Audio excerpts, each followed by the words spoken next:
Bonjour et bienvenue sur ma chaîne YouTube. Je suis très contente de vous retrouver pour cette nouvelle vidéo. Si vous êtes nouveau, abonnez-vous à la fin de cette vidéo. Si elle vous plaît, likez-la, partagez, commentez. Aujourd'hui, ma vidéo s'adresse aux filles qui sont nouvellement naturelles et qui n'ont aucune idée de ce qui se passe, qui n'ont aucune idée de quoi faire, quoi mettre, qui sont nouvelles et qui ne savent rien. Donc si vous êtes naturel aussi depuis un bon moment mais que vous êtes perdu par rapport à vos cheveux crépus, cette vidéo s'adresse aussi à vous. Quand vous commencez n'importe quelle routine capillaire, même que ce soit une routine capillaire pour cheveux défrisés, pour cheveux texlaxés, pour cheveux quoi, la première chose que vous devez faire, c'est observer la texture qui est en face de vous. Donc observez la nouvelle texture qui est en face de vous. Vous avez fait votre Big Shop, vous devez observer la nouvelle texture qui est en face de vous. Ça n'a rien à voir avec l'autre texture. Donc vous devez observer, vous devez vous regarder dans le miroir, vous devez toucher, sentir, voir, vous devez faire connaissance avec vos cheveux crépus. Et une chose qui est très importante, c'est que vous devez apprendre à aimer cette texture. Vous devez l'aimer, vous devez la découvrir en l'aimant, vous devez l'aimer en la découvrant. Dieu, quand il créait le monde, il avait trop de créativité, il avait trop d'imagination. Il n'a pas fait quelqu'un sur la terre, même chose que quelqu'un d'autre. Même les jumeaux identiques, il y a des différences. Donc, il y a des choses qui font que nous sommes uniques en notre genre. Et les cheveux en font partie. Les cheveux font partie de notre identité. Donc, dans toutes sortes de choses, même dans les couleurs de peau, quand vous regardez, on n'est pas la même chose. Il n'y a pas deux personnes qui sont même couleurs là. Les tonalités peuvent être les mêmes, mais ça sera 50 shades de... Mais ça sera 50 shades de marron, quoi. Je ne sais pas si vous voyez ce que je veux dire. Il a pris son temps pour créer différemment. En fait, c'est deux extrêmes, quoi. Du contraste le plus élevé au contraste le plus clair. Bref. Ce que je veux dire, c'est qu'il a fait tellement de choses diversifiées que on ne se ressemble pas. Mes cheveux peuvent ressembler à vos cheveux, mais quand on va toucher, ça ne sera pas le même feeling. Donc, les cheveux sont différents, vous voyez. De la même façon qu'il y a des filles qui ont de très grosses boucles, qui font même leur visage. C'est de la même façon qu'il y a des filles qui ont des cheveux très crépus, qui rétrécissent pour devenir comme ça, alors qu'en fait, les cheveux sont comme ça. Il n'y a pas quelque chose qui est meilleur que quelque chose. Malheureusement, la société a mis dans notre tête que c'est un certain type de boucle qui est jolie, ou bien un certain type de, je sais pas, voilà, un certain type de cheveux qui est présentable. Mais honnêtement, quand on regarde, il y a les cheveux raides et puis il y a les cheveux enroulés. Ce sont les deux extrêmes, quoi. Donc, il n'y a pas quelque chose qui fait que quelque chose est mieux que l'autre. Mais la société nous a poussé à croire le contraire. Mais le retour naturel, c'est vraiment quelque chose qui doit pouvoir enlever toutes ces petites barrières-là par rapport à l'appréciation. Donc, franchement, les cheveux qui sont petits comme ça, peut-être tout aussi beaux que les cheveux qui sont raides et longs. Vous comprenez? Les cheveux dont on prend bien soin donnent envie. Si vous tombez sur une fille aux cheveux crépus, prend vraiment bien soin de ses cheveux sont bien nourris comme il le faut, vous allez envier ses cheveux. Donc c'est pas une question de non, j'ai des petites boucles mais j'ai de grosses boucles. Quand vous retournez au naturel, vous devez apprendre à connaître cette texture, vous rendre compte que bon d'accord, ma texture n'est pas comme pour elle, mais c'est joli. Comment je vais faire pour sublimer ça? Comment je vais faire pour rendre ça joli? Comment je vais faire ça? Je vais faire en sorte que ce soit au top de sa santé. Vous devez accepter cette texture, accepter quand je dis texture, je parle du toucher, de comment ça y est à vue d'œil. Vous devez apprendre à ne pas avoir peur de ça, à être fier que c'est comme ça que vous êtes juste comme ça. Donc c'est juste comme ça qu'on vous a créé et vous devez apprendre à sublimer ce que vous avez. Donc la première chose à faire, c'est de faire connaissance avec sa texture et l'apprécier. Ne jamais chercher à ce que votre texture ressemble à la texture de quelqu'un d'autre. Ne jamais chercher à ce que vos cheveux ressemblent à mes cheveux un jour. C'est quelque chose qui risque de ne jamais arriver parce que vous n'êtes pas moi. Nos cheveux font partie de notre identité. C'est pour ça que quand les espions, mais je sais pas quoi dans les films, qu'on regarde, quand ils veulent changer d'identité, par exemple, vous voyez, si c'est une fille qui est brune avec des cheveux raides, elle va prendre peut-être une perruque ondulée avec une couleur blonde. Vous voyez, et ça passe. Donc, les cheveux, ça fait partie de l'identité. C'est vrai que pour longtemps, pendant longtemps, les choses qui se passent dans la société, les choses qui se passent dans le monde nous ont poussé à vouloir prendre l'identité de d'autres gens parce que la nôtre ne paraît pas très présentable. Mais bon, avoir une bonne routine va dépendre de ça. Donc sans ça, vous n'allez pas à aimer vos cheveux, vous n'allez pas vouloir prendre le temps de chercher à connaître qu'est-ce qui va aller avec. Vous allez juste vous dire, ah, moi j'ai eu les vilains cheveux là. Nous autres, le naturel n'est pas fait pour nous. Moi, le naturel n'est pas fait pour moi. Le naturel, c'est pour les filles métisses. Attends, tes cheveux au moins, c'est un peu mou. Pour moi, là, c'est dur. Franchement, je rêve d'une société où chacune va s'accepter et va sublimer ce qu'elle a. Imaginez, vous sortez dans la rue et toutes les filles noires que vous voyez ont un afro. C'est le rêve quoi. Mais bon, on va y arriver.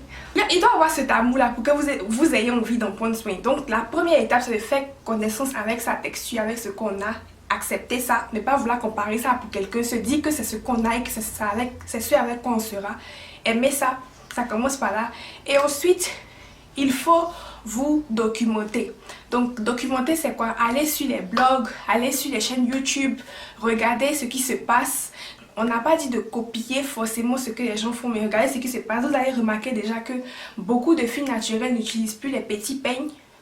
La plupart utilisent leurs doigts ou bien des gros peignes. Ça va pouvoir vous donner des petits signes. Le fait de regarder des blogs et de regarder des chaînes YouTube, ça va ouvrir votre esprit sur le soin du cheveu crépus. Documentez-vous, apprenez ce que c'est qu'un après-shampoing, ce que c'est qu'un conditioner, ce que c'est qu'un masque, ce que c'est qu'un shampoing sans sulfate. Apprenez ces petites choses, c'est des choses que vous allez apprendre en lisant des blogs, en vous cultivant sur le soin du cheveu. Donc, une fois que vous vous documentez, ce qui va se passer, c'est que vous allez avoir des conseils de Mélissa qui vous dit qu'elle coupe ses pointes chaque 2 mois, Sophie qui te dit qu'elle coupe ses cheveux chaque 6 mois, Adjoa là-bas qui te dit qu'elle coupe ses cheveux chaque 3 mois. Une te dit que ah, cet après-shampoing c'est super bien, une autre te dit que ah, cet après-shampoing c'est super bien. Il y a tellement d'informations qu'arrivé un moment on est perdu. Donc vous vous demandez mais qu'est-ce que je dois faire finalement? Donc le conseil que je vais vous donner par rapport à ça, c'est que lisez les blogs. Regardez les chaînes YouTube, tout ça pour vous cultiver. Mais observez vos cheveux. Observez vos cheveux. Touchez vos cheveux. N'ayez pas peur. Ça ne va pas se casser. Ça ne va pas tomber. Si vous caressez vos cheveux, si vous jouez avec, ça va pas se brûler. Ça ne va pas exploser. Touchez. Quand vous faites votre shampoing, quand vous faites votre après-shampoing, touchez. Pendant le processus, est-ce que la texture que vous sentez là, est-ce que ça vous plaît? Maintenant, vous ne devez pas vous dire je touche, mais on dirait que c'est pas comme pour Mélissa. Ça ne doit pas vous plaire parce que ça ressemble à quelqu'un qui vous inspire. Ça va vous plaire parce que c'est ce que vous avez et ça se porte bien. Donc quand vous mettez un produit sur vos cheveux, que ce soit de l'eau, que ce soit de l'huile, vous devez toucher vos cheveux, sentir vos cheveux. Si c'est pas comme vous voulez, si c'est pas doux, si c'est pas agréable, ça veut dire que il y a quelque chose qui ne va pas. Parce que nos cheveux ne sont pas censés être durs. Je vous promets que moi, avant, je pensais que nos cheveux devaient être durs.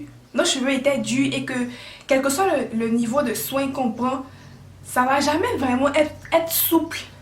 Comme la tête d'un bébé, vous voyez. Ça ne va jamais vraiment être souple comme ça, mais... Donc je me disais ça, mais jusqu'à ce que je découvre qu'en fait, les cheveux peuvent être souples. Les cheveux crépus peuvent être souples. Ils peuvent être crépus, mais souples. Ils peuvent être agréables, ils peuvent être beaux. Ils sont beaux. Voilà, quel est le sentiment que ça vous donne? Si ce n'est pas doux au toucher, si ce n'est pas bien, ce n'est pas... Ça allait dur, ça allait sec, ça veut dire qu'il y a quelque chose qui ne va pas dans votre routine et que vous allez devoir peut-être changer. Donc, la personne la mieux placée pour construire la meilleure routine capillaire pour vous, c'est vous-même. Parce que c'est vous, quand vous vaporisez de l'eau sur les cheveux, vous devez toucher pour voir comment ça fait. Si ça vous plaît, si ce sentiment-là vous plaît, ça veut dire que vos cheveux aiment de l'eau. Donc ça veut dire que vous devez incorporer plus d'eau dans votre routine. Donc la prochaine fois, vous allez faire un bain d'huile. Ok, Mélissa a dit que le bain d'huile, ça va bien sur ses cheveux. Voilà, elle a fait ci, elle a fait ça. Bon, attends, je vais essayer.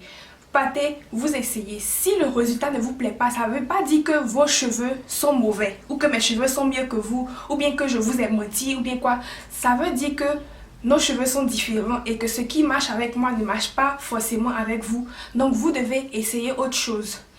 Et à chaque fois, vous devez voir vos cheveux, quand ça sèche, vous devez voir vos cheveux toucher, vous devez voir comment ça fonctionne. Et ce qui vous plaît, ce que vous avez mis qui a joué un bon rôle, vous gardez ça dans votre routine. Ce qui ne vous a pas plu, vous ne gardez pas, vous jetez ça. L'expérience, c'est ce qui fait qu'on découvre comment on s'occupe de ses cheveux crépus. Vous-même, quand vous prenez un petit peigne, que vous allez mettre ça dans vos cheveux, vous aurez très mal, vous saurez que c'est pas normal. Et quand vous allez faire le contraire avec un peigne à l'âge dents, vous allez voir que le peigne à l'âge dents est mieux. Donc ça va pouvoir vous dire que, bon, dans ma vie, je laisse les petits peignes.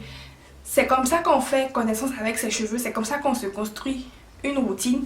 Et c'est comme ça que vous allez vous construire la meilleure des routines, tout en cherchant à sublimer votre identité naturelle, enfin ce que vous avez, et pas de toujours vouloir faire des choses pour que vos cheveux ressemblent à telle ou telle personne. Vous allez toujours voir des gens qui auront des cheveux qui seront différents de pour vous. Si vous pensez que pour les gens est toujours mieux que pour vous, vous n'allez jamais être heureux dans votre vie. Parce que Dieu, si c'est la diversité, là, il a créé, il y a toutes sortes de cheveux. Moi, j'ai vu toutes sortes de cheveux dans ma vie. Les cheveux crépus qui shrinkent jusqu'à devenir petits comme ça. Pourtant, c'est long. J'ai vu des cheveux qui sont de grosses boucles. J'ai vu des cheveux... les boucles, on ne sait pas c'est quelle forme. J'ai tout vu. Donc, Dieu s'est pas amusé avec la créativité. Il a tout fait. Et c'est ça qui fait la beauté de ce monde. Donc franchement, il ne faut pas passer toute votre vie à penser que vous avez des cheveux durs parce que nous, on n'a pas été bénis par les dieux de la chevelure. Non, ce n'est pas ça. C'est juste qu'il a diversifié. Et la société a penché notre regard sur un seul groupe pendant que il y a d'autres personnes qui sont là. Mais c'est quelque chose que je pense qu'avec le temps, à force de nous afficher avec nos afros, à force d'aimer nos cheveux, on va inspirer d'autres filles et d'autres filles vont inspirer d'autres filles, et puis voilà quoi, ça va arriver, ça va arriver où je veux. C'est ce que j'avais à vous dire pour construire une routine capillaire. Si vous êtes nouvelle, franchement, n'ayez pas peur de toucher vos cheveux, n'ayez pas peur de mouiller vos cheveux, n'ayez pas peur de faire des expériences avec, ça va pas se brûler. C'est comme ça que vous allez découvrir comment ça fonctionne, c'est comme ça que vous allez découvrir la meilleure routine pour vous. C'est en testant des choses sur vos cheveux et en regardant comment vos cheveux répondent. Donc voilà, c'est tout pour cette vidéo. Je ne veux pas qu'elle soit trop longue. Si elle vous a appris quelque chose et que vous voulez en savoir plus sur les soins des cheveux crépus, n'hésitez pas à vous abonner à ma chaîne. Si cette vidéo vous a appris quelque chose, likez-la. S'il vous plaît, n'oubliez pas de liker. Si vous êtes nouveau, comme j'avais dit au début, abonnez-vous. Abonnez-vous et activez la petite cloche à côté du bouton s'abonner, parce que je sais pas pourquoi, mais il y a des gens qui pensent que je ne fais plus de vidéos, pourtant j'en fais, je sais pas ce que YouTube a fait. Bref, vérifiez si vous êtes abonné, sinon abonnez-vous. Et voilà, on se retrouve dans la prochaine vidéo. Bye!